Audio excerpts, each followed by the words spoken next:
I'm sure we'll get some questions here about the offseason and some of the things that we've done. I mean, frankly, it's kind of laughable. I mean, it's so early. I mean, we haven't done anything. We're focused on right now. We're focused on the present. We're focused on improvement. And I think the players' focus is just on their attitude, their effort, and their commitment to being a good player. So outside of that, I mean, the rest of it is just a bunch of garbage. A bunch of garbage. That is Texans GM Nick Caserio on Thursday from NRG. And right now, Zack Tawatari and Cody Stoots from Houston Football. Cody, how many mock drafts have you done for HOUfootball.com? I've done, I think, like 10 or something like that. Wow. I did 3 yesterday, by itself, just kind of going through. We'll get to like another 10 more before the draft rolls around, right? Why not? Why not? Yeah. So it's interesting. Nick calling off-season talk garbage, but it's not all garbage, and that's why we have this here. We have to separate the storylines into 2 containers. We have which storylines are trash and which ones will likely be recycled for us to talk about during training camp. The choices, the storylines are on these cards. Up first, are the Texans the NFL's most improved team? Yeah, absolutely. And we've got to talk about that until they play the games, right? I mean, that's what we have to do until they play the games. When you add the types of players that they have, one of the best wide receivers in football in Stephon Diggs. One of the best pass rushers in football in Danielle Hunter. Not to mention, we're going into a draft where they've done a pretty good job where you don't feel like they have to do this or have to do that. So that means you got a pretty good roster. If they had to play tomorrow, they'd be a pretty darn good team.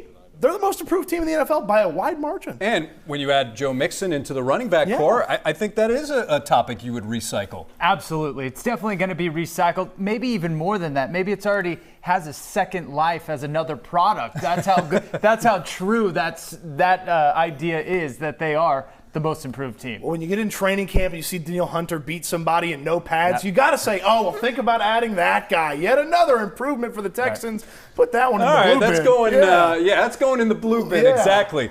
Up next, the Texans now have 3 number 1 wide receivers. This is interesting. I mean, it's a little much, right? I think so. Like if Tank Dell was the best wide receiver on another team, I don't know that you'd feel great about that team. Same with just Nico Collins.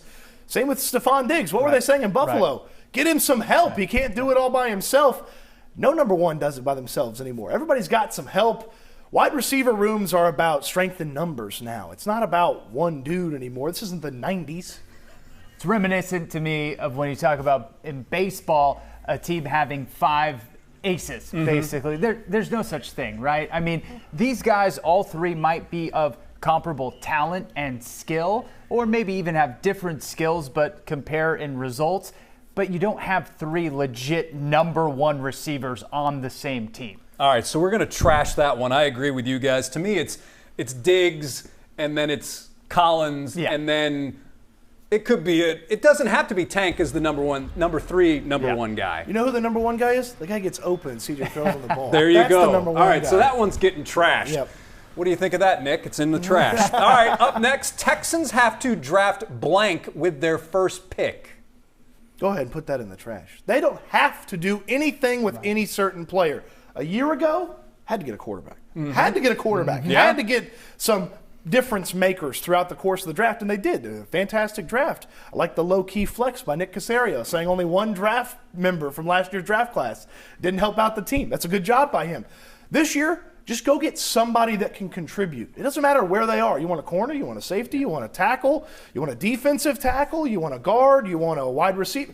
Just go get a contributor. You don't have to do anything. And this is really amazing considering where this team has come from in the past few years, that this is a candidate to be trashed. Right. I think the only thing they must do this season is get some depth, because we saw them struggle at times, especially when you got past week 9, week 10 after that stretch where they won 3 games in a row, struggle with depth. So they need depth, but they don't have to pick any specific thing with that pick. All right, so this one is going into the trash. Boom. 1 left. C.J. Stroud, according to the odds makers, one sports book at least, has passed Patrick Mahomes as the MVP favorite. Ooh, we're getting the Patrick Mahomes fatigue already. You know, it happened to Jordan in the NBA. It happened to LeBron in the NBA. Is it happening to Mahomes in the NFL now? I can't get there. And until the Texans take care of some of the best in the AFC, I can't get there with them as a team yet either. Like, are they one of the best in the AFC? Sure, I certainly believe so, but better than the Chiefs, better than the Ravens? I can't get there quite yet, but they play those teams here in 2024, so we'll see. They do, and to go off of that point, they have a heck of a schedule next year. I think that's really going to show where they are as a team.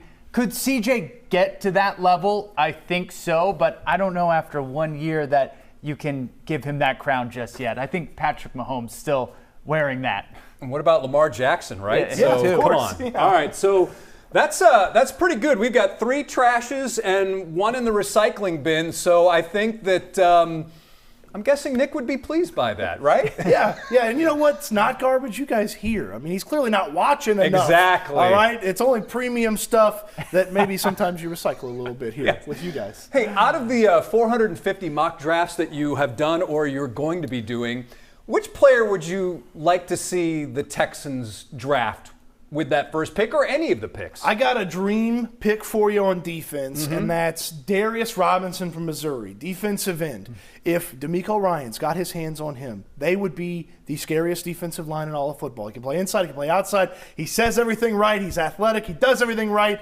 I like him a lot. I think he's probably gone, but if he's not, and they get Darius Robinson from Missouri, watch out. They're going to eat people. Is that a second round guy for you? That's a second. I mean, look, I draft him in the first round, but if he gets there, if he's hanging around at the start of day 2, maybe you use some of that draft capital, bump up a couple spots, make sure you get him. If not him, you got to go with a big fella.